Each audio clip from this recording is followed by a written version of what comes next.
Panitia khusus Raperda Pemberdayaan Wan Perlindungan Lansia terus melakukan pembahasan dengan mengundang instansi terkait, yaitu Dinas Sosial Banjarmasin, Perwakilan Dinas Kesehatan Wan Bagian Hukum Banjarmasin.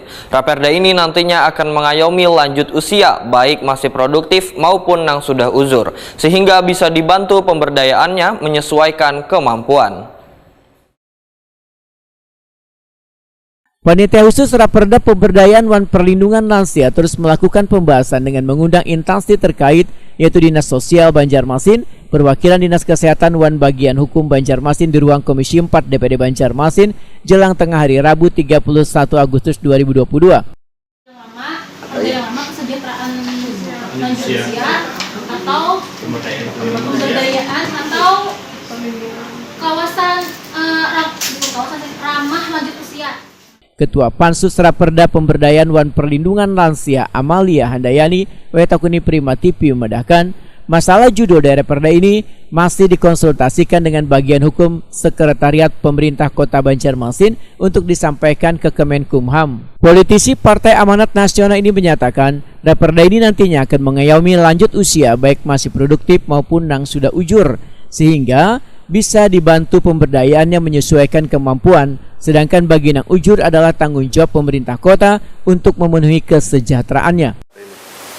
Apa yang utamanya hari ini ya artinya pemberdayaan lansia, masalah kesehatan, dan masalah lansia ramah.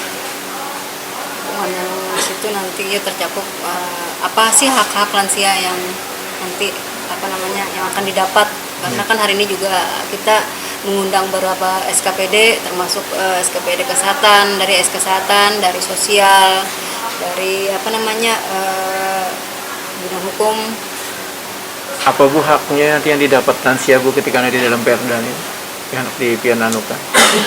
Yang jelas kan lansia ini kan yang hak itu ya kesehatan lah.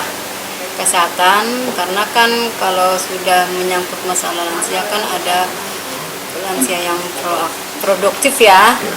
Jadi kita nanti bisa juga menganggarkan masing-masing SKPD untuk bagaimana sih lansia ini bisa produktif walaupun dengan yang tidak memberatkan mereka. Seperti dengan kalau pelatihan atau perkumpulan-perkumpulan di bidang keagamaan. Sementara itu Kepala Sosial Banjarmasin Doli Sahbana memedahkan secara umum orang yang dipedahkan lansia adalah berumur 60 tahun ke atas. Sesuai data, ada sekitar 30.000 lansia di Banjarmasin.